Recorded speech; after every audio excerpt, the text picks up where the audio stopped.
equal third are Alan Decker and Dennis Neal on 10 points. Both of them running today. Then in equal fifth place is Roger Hayes and Rob Phyllis, both on 8 points. Gardner, of course, not on the CB 1100R today, but riding the older frame, preferring to do so. Flags down, it's up, and they're away, they're racing. A dreadfully untidy start as people started to go and then hung back. And look at 6, Wayne Gardner down there on the inside.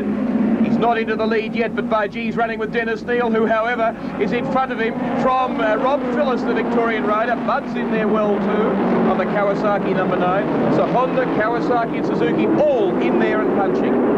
And Honda, of course. But it's Phyllis from Neal, from Gardner, Bud dropping to 5th. And down there, 23, Rob Donnelly on the Suzuki. Alan Decker on 2, Bud on 9, Cole on 5, Max Thompson I think in behind him, but the race leader, Phyllis, hard charger on 35. Boy, this is going to be a great race between him and Dennis Neal. Phyllis caught Johnson and Scott Stevens, a new up-and-coming talent, in the Calder round of the Victorian Superbike Championship, but threw it away in a spectacular fall on the corner coming onto the Calder Straight back in August. But he is very quick. So let's have a look at this battle as it develops. Up on the back wheel, Phyllis from Neal, from 6, Wayne Gardner. Gardner has to worry only really about Michael Cole. Big problem in this event will be tyres again. The heat of the day and 20 hard laps at Oran Park will certainly take it out of them, as Dennis Neal now starts to close the gap on Rob Phyllis, goes for an inside running, in fact, more to let him know he was there than anything else, to let him know that he is now being challenged hard. Phyllis has put in a lot of work on that bike. Really got it cracking. Most of the superbikes around based either on Kawasaki or on Honda, but that's a Suzuki-based bike. And a fall there. The dust just settling. We can't tell you who it is. One of the back runners who, as you can see, is not too keen about getting back into the fray and a bit dismayed at his own Oh, there's a big one going off. Back at Sutton's corner. Third position, possibly Wayne Gardner. Yes, could have been Wayne Gardner. The bike down, the rider up. There's the rider, and we'll do a check to see if Wayne Gardner come through. Phyllis from Neal, go through. Big gap back to And Gardner's up. Gardner's there. So it is. It's a Team Honda rider, and it's number 2. Alan That's Decker. Alan Decker from Victoria. Well, bad luck for Alan Decker. He was lying well in the series too. Alan Decker in the Bell Ray Series, as we go back to the leading pair, was running equal third on 10 points, equal with Dennis Neal. His best result was third in the second round of the series.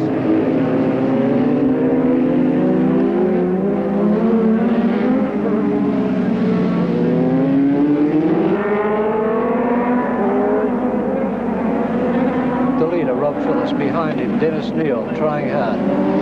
And then a big gap back now to Wayne Gardner in third position. Gardner perhaps choosing to ride a heady race this time to preserve points and therefore win the Bell Ray Series. His 2 riders in front having the points consideration and therefore are racing for a win. Dennis Neal hates to be anywhere but first place. He's qualified fastest for the last 2 Castrol 6er. You can see there, Phyllis with a bit of showmanship on the main straight. But Dennis Neal was very down in the mouth when the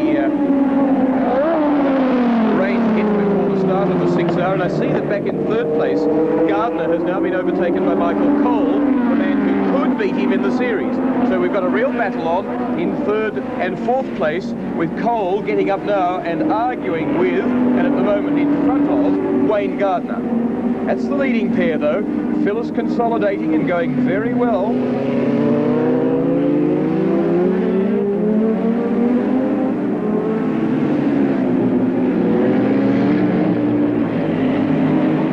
run off the Bridgestone Bridge. A very tricky run indeed. A very fast sweeper, that one. Third gear. Run all the way down there in third gear. Back a slot to second. The bike working hard, revving high. And here's Michael Cole in front now of Wayne Gardner on number 6. Cole in third place, number 5. A man who never practices very fast and has had some wonderful successes though in various long distance races, including victory in the Suzuka 8-hour race in Japan. Often runs as teammate with Alan Decker, who fell just a moment ago. But Cole now pulling away from Gardner, who in fact has been caught by Jim Budd. Budd now catching up with Gardner, so Gardner, I would say, with troubles to the bike, number 6. As Gardner falling back as Budd comes through. But of course, I sighted his machine at Winton last weekend. It was a bit detuned, at least we were told he was a bit detuned because of that, but no way in the world. Jim Budd is really cracking this Kawasaki wide open, passing Wayne Gardner. And catching Michael Cole, in fact, too. He's forging through, so at this stage, the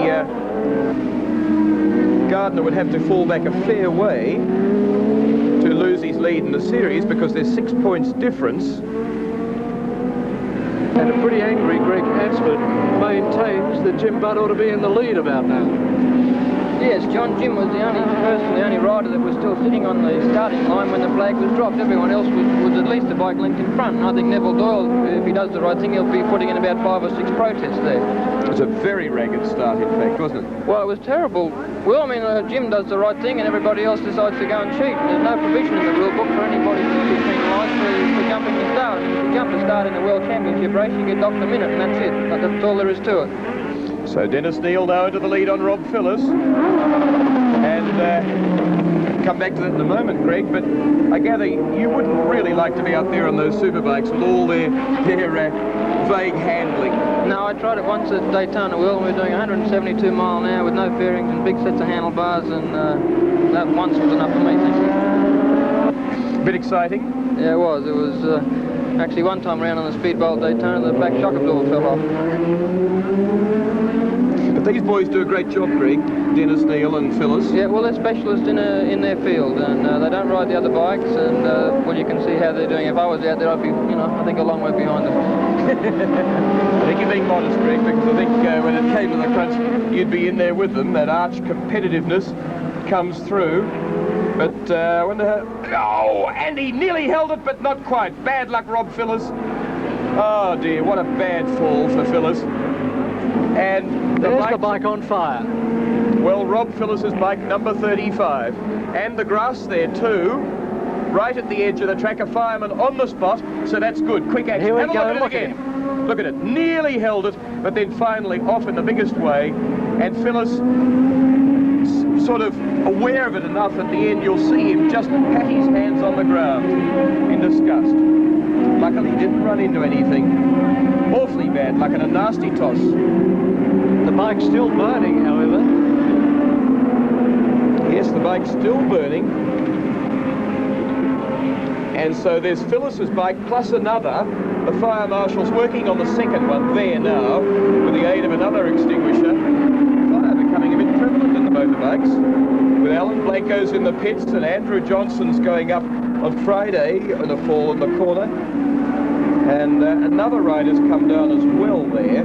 Or perhaps it's a marshal's bike, I think, Will, that's been abandoned there as the marshals run to the scene of the incident. But what bad luck for Rob Phyllis. He had that sort of bad luck at Calder 2 back in August, and that means that Dennis Neal there now, coming up to the Shell Dogleg in this 20-lap race, which has now covered 8 laps. 6 laps at least, 14 to go. And there he is, Dennis Neal. Well, Neal was prepared to reply to the challenge from Phyllis.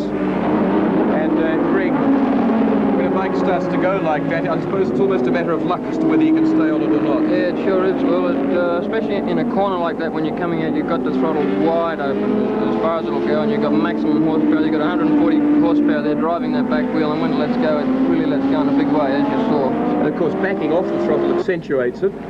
Yeah, well, there's not much else you can do. If you kept the throttle wide open, you just keep going around sideways, and if you shut the throttle off, the bike will come back in a straight line, but in most cases it'll come back further than a straight line, and it'll leave Throw you the other way. sitting in midair with nowhere to go. I thought when it started he might have just held it, and then finally it snapped one way and another and threw him. Could have done if it threw him out of the seat, and if you can stay in the seat by hanging on with your legs, you've got a much better chance of staying on the thing. How aware are you, Greg, in a fall like that, how aware are you of falling? Everything seems to slow up, doesn't it, the action? Well, when you're sliding along the ground, you feel like you're doing 3 miles an hour, but you take a long while to stop. But you know where you're going, and you're watching where you're going, and if it starts to hurt on one side, well, you roll over and use another part of your leathers that was not quite so warm. Well, Dennis Neal not phased and saying, let's have a bit of showmanship from me, as he blasts off 8 laps covered, 12 to go in the final round of the Belrace Superbike Series. And our hope that Rob Phyllis is quite okay and that there's been as little damage as possible done to his bike. And further back there should still be that action between Cole and Jim Budd. Interesting to see where Jim Budd is now. Cole about 10 seconds, in fact, behind Dennis Neal at this moment. And there was no sign of Jim Budd with Michael Cole as they slammed down the straight just a little while ago.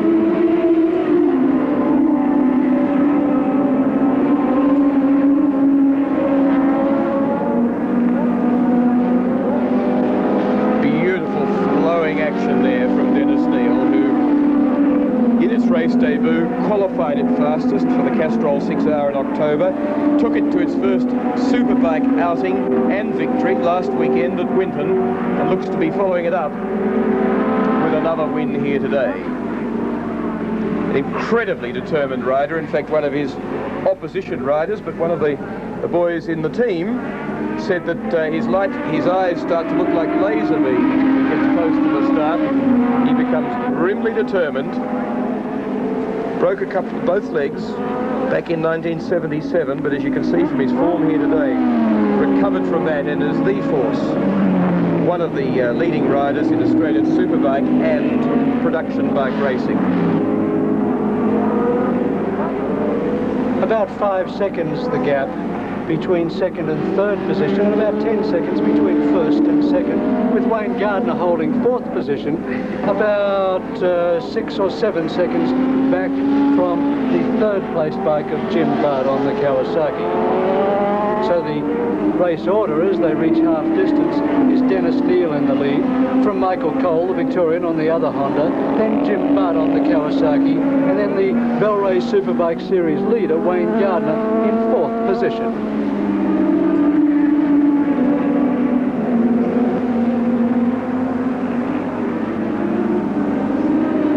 Dennis Neal over the Shell flip-flop bike, number 5 in second position. That's Michael Cole on the other Honda, and he'll be about 10 seconds behind Dennis Neal at this stage.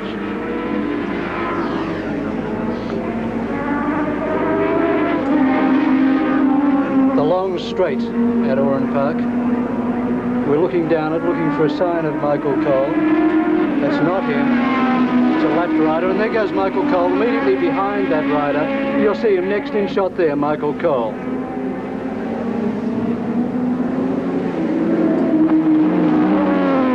Jim Budd holding third on the Kawasaki number 9. Quite a lead now, a margin between Budd in third, Gardner fourth on number 6.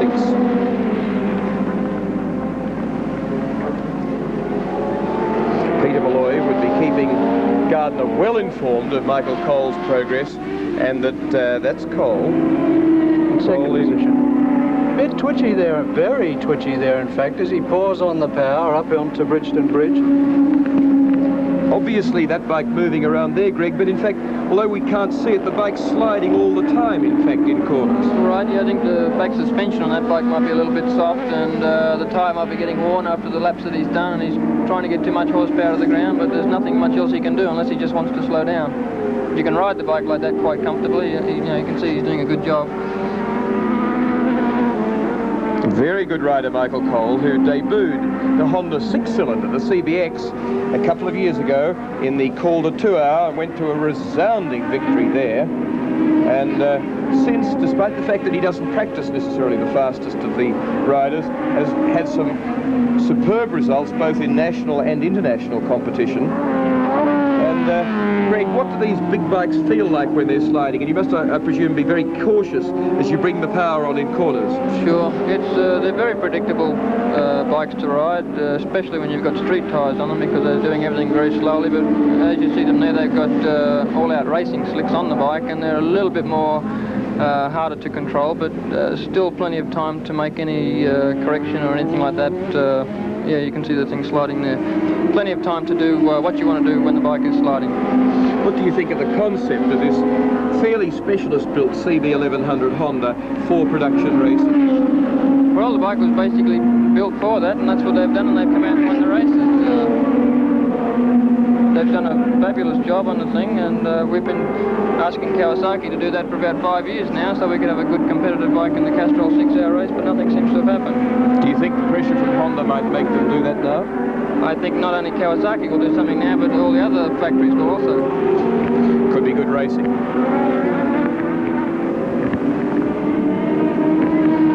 Michael Cole now down the chute in second position. And there's the leader, Dennis Neal, on the big CB1100R. Interesting that the Honda RSC superbike, which is a factory-compared superbike, has been superseded by this 1100, which Dennis Neal's now riding. And at the end of the Swan Insurance Series, Dennis Neal will be putting the RSC Honda on the market for $6,000. For me, I'd like to put headlights and electrics upon it and put it on the road. It'll be a superb bike. And there's third place, Jim Budd on the Kawasaki superbike. Greg, you've in fact helped to prepare this motorcycle. I had a little bit to do with it, John, not very much. When the thing was first finished, we were up here at Oran Park doing a bit of testing with Jim and the team manager Neville Doyle, and we put all our ideas together to try and get a better bike for the one rider. How much better developed is it now since those early days? Much better. I think the horsepower is much the same as what it started out with, and the suspension, which is what they've been working on over the last few months. And as you can see there, Jim doing a pretty good job without having any difficulty at all. As we look at Dennis Neal in the lead, Michael Cole won the Coca-Cola 800 here earlier this year in March, and next year it will be run on February the 22nd, and there is $27,250 unconditional prize money, and at 800 kilometres it will be Australia's longest and richest motorcycle race. It'll be at Oran Park in February, and we'll be telecasting it for you. And if the crowd is as enthusiastic then as it's been today, it'll be a boomer, and it should be great racing too, with both Formula One bikes, super bikes, prototype bikes and production bikes all in the one race. Dennis Neal with 2 laps to go. Dennis Neal, a very successful tyre technician, works for Dunlop in Australia, and has helped produce the sort of tyres that he's using on this motorcycle today. In fact, a new front tyre has come out from Dunlop exactly for this meeting today, called a T26. It's a soft compound, softer than they've been using before, and flexible in the sidewall to just slightly overcome the patterning problem that they have with the front end of these machines. The cost, incidentally, is $130 for each tyre. Dennis Neal has bought $1,600 worth of tyres for the next 4 weekends.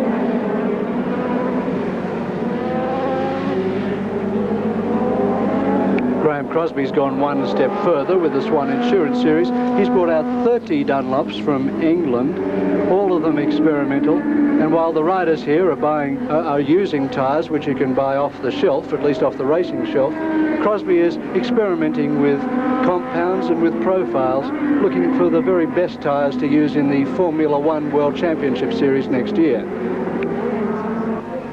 And there's the blue flag, indicating 1 lap to go to Dennis Neal. So 1 lap to go now.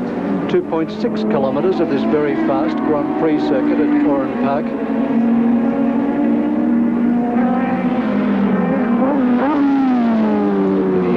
Beautiful crisp rasp of that 4-cylinder bike as Dennis Neal goes down 2 gears, 5th to 3rd, up there to 4th. Watch the style of this man in absolutely magnificent form, back to 2nd gear here. Watch the way he works the bike into the dip here, and jubilant wheel stand there, throws him way offline. But Dennis Neal's not worried about that. He's got time to cruise, and he's getting very cheeky. You can make mistakes under those conditions. You really can come a gutser. But Dennis Neal now back on the job. He's looking around a bit, but back on line. Sweeps it in here. He knows Michael Cole is in second position. I don't suppose he's trying to set up a 1-2 finish, is he, for Honda?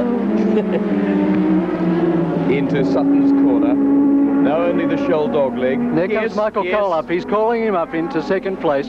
So they'll be going over the line 1-2. Looks great in the advertisements next week. Here comes Cole. Dennis Neal won't let him through. But this is an Alan Moffat-Colin Bond finish. And Colin Bond's here today to watch this race meeting too. They try to pull the wheelies and they're unsuccessful. So in fact, Michael Cole won the event. Yes, Dennis Neal gave it away. He miscued and Cole's apologised. He said, "I'm sorry, mate." And there you are. There's a disaster. Well, we said you can lapse concentration. He did it sufficiently to lose the race, although not by falling off. And here we go with the Rob Phyllis. Let's have a look at Rob Phyllis. Look at the back end skate away there. He tries to correct it. He leaves the seat of the motorcycle, thereby losing control finally. The bike overcorrects again and then throws him high-siding way over the top of the bike. Crashes to the ground, and did that hurt Rob Phyllis? Fall, yes. Very heavily down there. But what a slide that he did sort of half hold, but down the bottom there to talk about the finish and the race. Bob Vincent. In fact, Michael Cole, by finishing first in this final round of the Bell Race Series, did in fact take the series for 1980 by 1 point from Wayne Gardner. So a very exciting finish to the series. And I'll just move in now and have a word with Mick. Mick, that was a very close finish, just pipping Dennis Neal across the line. In fact, it looks like it's given you a 1 point win in the series overall. Yeah, so they tell me. Actually, I thought that if I won, Wayne Gardner had to come fourth for me to win it, but I've been advised differently. Happily. Shades of the Castrol 6 Hour will probably have to have a recount on it. Well, I hope not. No, it's a good series because they've got a good crowd here today, and it's the people like to see what resembles road bikes, but with much greater horsepower. They like to see these powerful things going around. For one terrible moment there, we thought it might have been you that dropped it over on ABC Sport Corner. Yes, I'm afraid I think it looked like Robbie Phyllis, but he was up and about, so it looked worse than what it was. And Alan Decker went down just before him, the lap before that. Yeah, you see that corner over there, it's all off camber, and these things come on, they've got 140 horsepower, and they come on with such a whack that when they go sideways, you're battling to correct them again. They go so quick.